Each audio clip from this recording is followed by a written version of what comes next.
Break नंतर पुन्हा एकदा आपलं स्वागत। मराठा आंदोलक मनोज जरांगे पाटील यांचं आझाद मैदानावर आमरण उपोषण सुरू झालेलं आहे। पण त्याचबरोबर फक्त आझाद मैदानच नाही तर सगळ्या मुंबईमध्ये हे भगवं वादळ पसरलंय।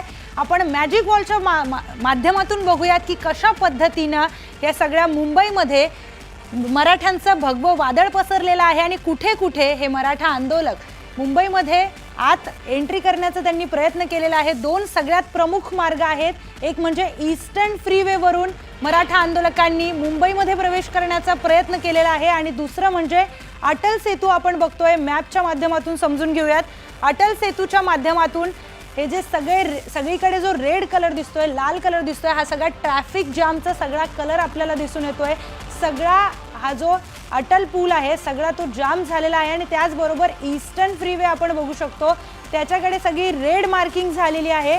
मोठ्या प्रमाणामध्ये मराठा आंदोलक हे मुंबईमध्ये दाखल झालेले आहेत, पण बऱ्याच वेळापासून फ्रीवेमध्ये ईस्टर्न फ्रीवेला जी मोठ्या प्रमाणामध्ये ट्रॅफिक जाम झालेला आहे त्याची एक दृश्य आपण काही वेळापूर्वी आपले प्रतिनिधी अजित मांढरे तिथेच होते, त्यांनी ही सगळी दृश्य आपल्याला दाखवलेली आहेत। ईस्टर्न फ्रीवेवर मोठ्या प्रमाणात हे ट्रॅफिक जाम झालेला आहे, त्याचीच ड्रोनच्या माध्यमातून आपण दुसऱ्या दृश्यामध्ये आपण बघू शकतो। ड्रोनच्या माध्यमातून हा पूर्ण जो वे आहे तोही जाम झाला आहे। त्याचबरोबर अटल सेतू देखील पूर्णपणे सगळीकडे हा लाल रंग दिसून येतोय, म्हणजे मुंबईकडे येणारे दोन प्रमुख मार्ग हे दोन्हीही जाम झालेले आहेत आणि मोठ्या प्रमाणामध्ये हजारोंच्या संख्येने आंदोलक असतील, मोठ्या प्रमाणामध्ये त्यांच्या गाड्या या लांबच लांब रांगा तिथे लागलेल्या आहेत।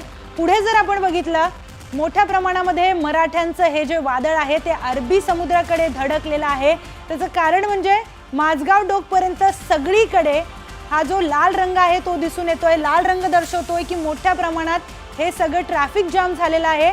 आझाद मैदानापर्यंत मुंबई पूर्णपणे जाम झाली आहे। पूर्ण आझाद मैदानापर्यंत आपण बघू शकतो सगळीकडे आझाद मैदानाकडे येण्याचे जे सगळे मार्ग आहेत ते जाम झालेले आहेत। सगळे रस्ते ईस्टर्न फ्रीवे असेल आणि अटल सेतू असेल, मुंबईकडे येणारे हे दोन प्रमुख मार्ग हे दोन्हीही सगळीकडे आपण बघू शकतो हे जाम झालेले आहेत। मोठ्या संख्येने आंदोलक मुंबईमध्ये प्रवेश करतात, पण त्यांचा मनोज जरांगे पाटील यांनी सगळ्यांना एक सूचना दिलेली आहे की तुम्ही कुठेही मुंबईमध्ये ट्रॅफिक जाम करू नका। जिथे ट्रॅफिकचा पार्किंग तिथे सांगितलेली आहे तिथे जाऊन गाड्या पार्क करा आणि मुंबईकरांना त्रास होईल असं वागू नका। परंतु बऱ्याच आंदोलकांशी आमचे प्रतिनिधी बोललेले आहेत, त्यांचं म्हणणं आहे की पोलिसांकडून कुठल्याही स्पष्ट सूचना देण्यात आलेल्या नाही आहेत, त्यामुळे नेमकं त्यांनी गाड्या कुठे पार्क करायच्या, मागे कसं जायचं, हा जो रस्ता जाम झालेला आहे तिथून पुन्हा कसं वळायचं हे त्यांना अजूनही कळत नाहीये। त्यामुळे पोलिसांनी त्यांना स्पष्ट सूचना द्याव्यात।